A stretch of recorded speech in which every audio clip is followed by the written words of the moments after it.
During today's Guild Chat we are going to be talking about e-learning development costs. We'll be talking with a number of designers and developers and asking them some tough questions.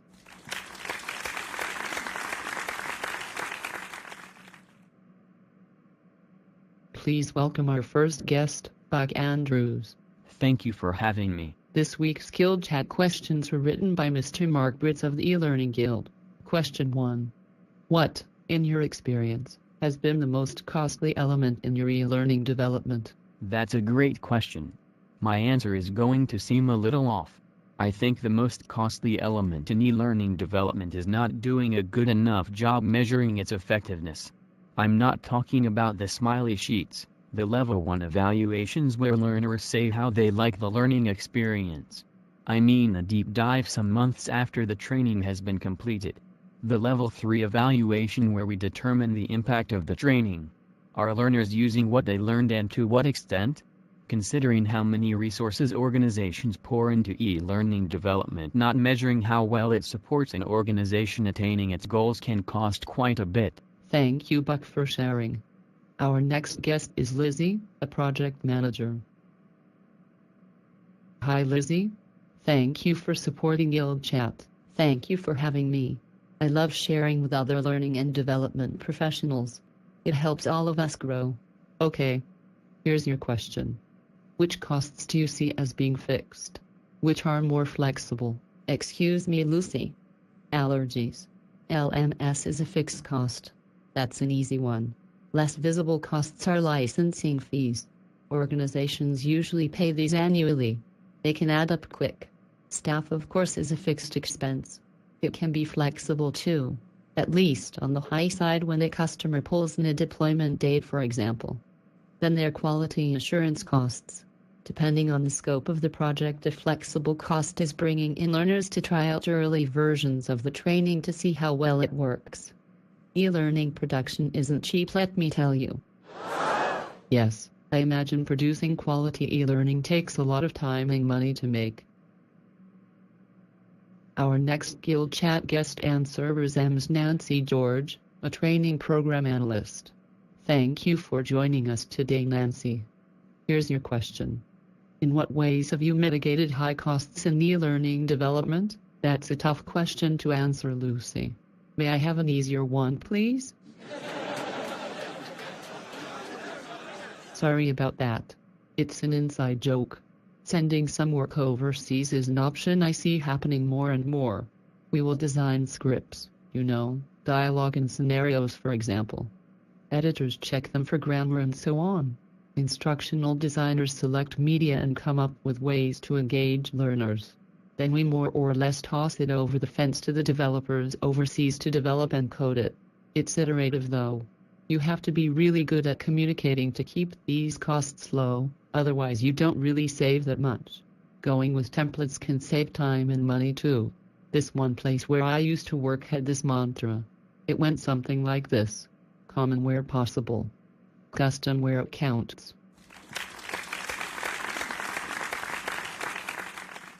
I had no idea there were all those roles and costs associated with creating good e-learning. I see from our show notes that our next Guild Chat guest is Marvin Stone, not his real name. Welcome, Marvin. Here's your question. Which free or low-cost tools/approaches have you leveraged to keep e-learning development costs down? The MS Office suite is everywhere. We use Word for preparing scripts. PowerPoint is a good storyboarding tool. Excel does a good job tracking media and everything else that finds its way into an e-learning course. There are other tools that are better at these tasks, but they can be really expensive to use and train staff to get the most out of them. Personally, I like using my tablet when I meet with the SME. It helps with note-taking and the sketches I make on it can help the SME and I check to make sure we both know what the other is saying. This helps keep rework costs down. Design thinking, involving learners in the design process can help keep costs down too. Prototyping, did I mention that already?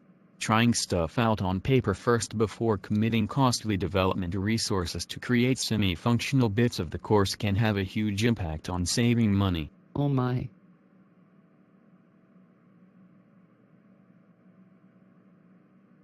Our next Guild Chat guest is Fred Rebel. His job is instructional design. Here's your question. When you can't avoid a high price tag, how have you justified the expense to stakeholders? It's a tough conversation to have for sure. The costliest e-learning we produce are the leadership courses. We bring in talent from outside for most of these. Not big names, mind you, though sometimes we do if the C-suite asks for it. Developing realistic learning activities that really stress learners at the highest level of the organization takes a lot. I mean stress in a good way, by the way. They can be really challenging. Anyway, it's usually an easy pitch. Succession planning, the need for highly trained leadership almost sells itself. Going cheap on leadership training can bite us in the later, you know? I imagine it does. Okay then. Our next guest is Quinn. He's a learning experience designer. Here's your question, Quinn. The old saying goes, time, quality, cost, pick two when it comes to your projects. Which two have your leaders been choosing and why? This has been changing actually. In the past, much of what passed for e-learning was page-turner stuff. Read this. Click the next button. Click here. Drag there. Quality, I suppose. Yes, I'd say quality was the first thing to go. Lately though, it's time. Most of the organizations I work with watch their bottom line very closely. I use a design thinking approach more and more.